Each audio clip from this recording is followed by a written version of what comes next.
Hi everybody, this is Alchemist2 and I'm back again with another movie review. I just recently watched Atlas Shrugged Part 3, which is called Who's John Galt. And the first is basically Atlas Shrugged, and then Part 2 is called The Strike, and then the third part is this one. And the only thing I didn't care for, and of course my friend also pointed this out quite observantly and very obviously, is that they used different actors throughout the entire filming process. Could they not find similar looking people to one another in order to make it have more continuity, or did these people have other engagements that they had to be involved in? I can't really say, but that was my only real bickering and kvetching I have with this particular film. Despite that, it's really wonderfully done, and I think that Atlas Shrugged is something that every American should read, especially right now with all of the problems and issues that we're having in this country. And a lot of what you hear in the media is not the truth. God forgive me, but you got to look at all sides. You have to do your research. Don't be fooled by what you hear. Make your own decisions. Look for answers. Knowledge is power, as one of my favorite people used to say, and there's a lot of truth in that. I really can't say too much about this particular part of the series if you haven't seen Atlas Shrugged and Atlas Shrugged Part 2, because it's a series. What more can I say? It's a very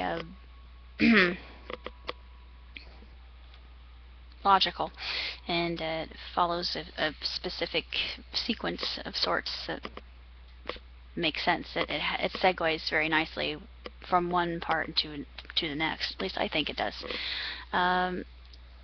Despite it having unfamiliar faces and actors that are not included in the first two films. Now, part 1 and 2, it makes more sense to have a gap, because there is a period of time elapsing in years that the characters have grown and matured, etc. But in the last movie, you would think that they would use a face that would resemble, like I said, sorry, I mean, that's just, I didn't care for that, but that's the one demerit, I think. It gives 3.5 stars out of 5, out of a possible 5.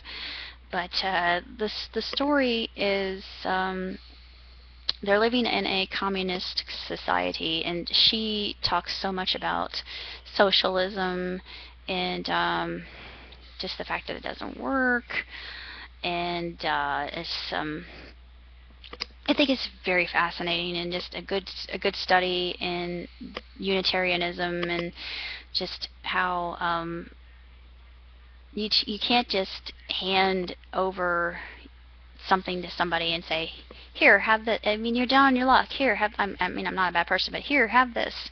You didn't do anything for it, but you're down on your luck, and you deserve it, so here you go. They're going to come dependent on that, and they're going to start using the system because they've been spoon-fed and they don't know what else to do, and they haven't been taught how to have a good work ethic, because you have given them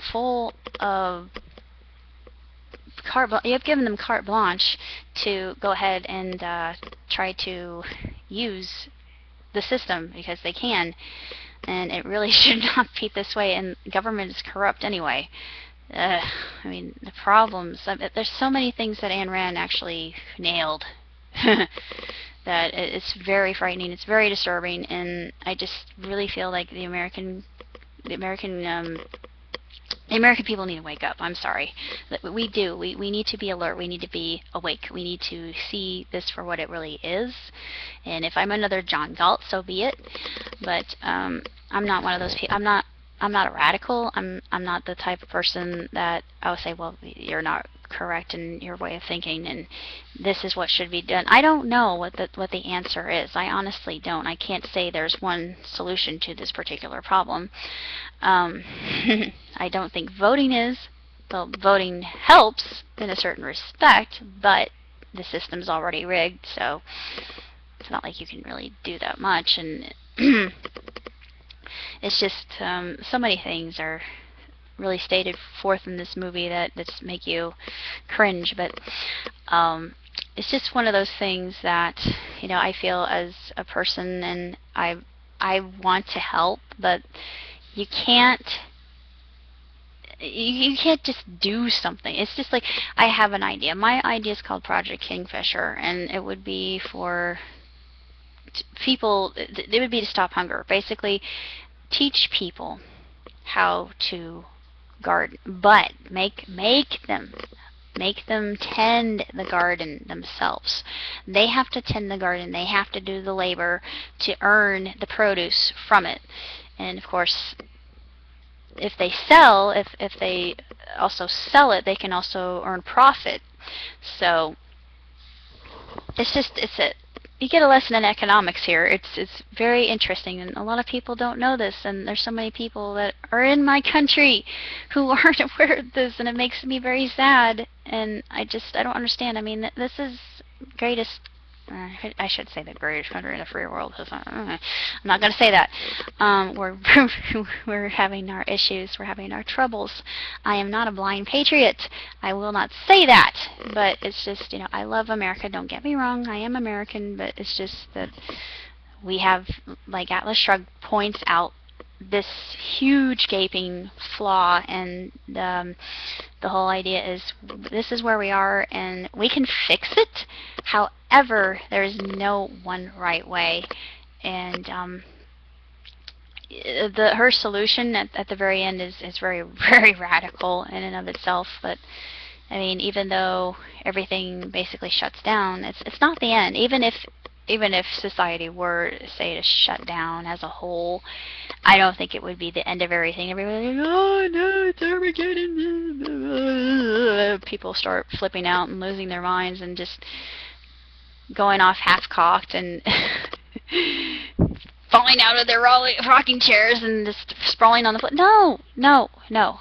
That doesn't end that way. When I read the book is different. The book actually is more depressing than the movie is. The movie actually gives you a sense of hope, and in the movie it says, John Galt actually says, don't let them take away that vital spark. You know, don't let them take what is you. Do not let them do that. Do not let them silence you. I don't want to start a riot. That's not who I am. I think that this can be done peacefully, and there can be other methods of survival, new kinds of energy. Tesla speaks about this in his inventions. I read a very good book considering this, and I'm actually lumping this in with this review, but it's called My Inventions and Other Writings, and he talks about solar and wind and wireless energy, and it's really, really fascinating. And if you're a fan of Tesla like I am, as I like him better than Edison, no offense, but he had the right idea with alternating current, but we could live off, and crystals. He spoke of crystals. I thought, oh my God, I'm not the first one to think of this. You can do this. You can do it with magnets, and my friend in New York, he spoke to me of this, and big oil would have a freaking field day. Of course, there would be wars started over this whole other deal, but that's a whole other can of worms that I'm not going to open. But we could go about this, and we could negotiate. We could haggle. This is a good way to do business. Pointing guns at each other and saying, "Well, I want this, and I want it now. Give it to me, or you're gonna die." No, that's not a proper way to go about a business deal. Speak of your terms first, and then give me a good offer, and I will haggle with you. I like haggling. I'm one of those few people who can haggle well. And yes, I am a woman. I probably shouldn't be haggling, but yeah, what can I say? I know what I'm talking about. I know what to do. But anyway, I'm sorry this review went a little bit too long, but as far as the movie is concerned, Atlas Shrugged Part 3, 3.5. I would give it at least 2. It gets 2 thumbs up, because it starts that whole dialogue that I think everybody should be talking about, especially with 2016 coming up. Please, please, if you can hear the sound of my voice, watch this film and you will be forever changed. At least I was. And read the book. The book is very unsettling at best, but still, the movie has the better ending. So the movie actually has a optimistic and rosy outlook for all of this, even though eventually the machine, the motor of corporation and greed closes. You know, sorry, spoiler alert, but it's not a bad thing. Corporate greed is not good, but there are ways that we can fix it. We just have to think outside the box. We have to be innovative. We have to be on our toes, but we can do this as a society. We cannot do this alone. We are together. We are a community. We have to. That's one thing we've forgotten, and I think that's what Atlas Shrugged teaches as well. So you can take that to the bank.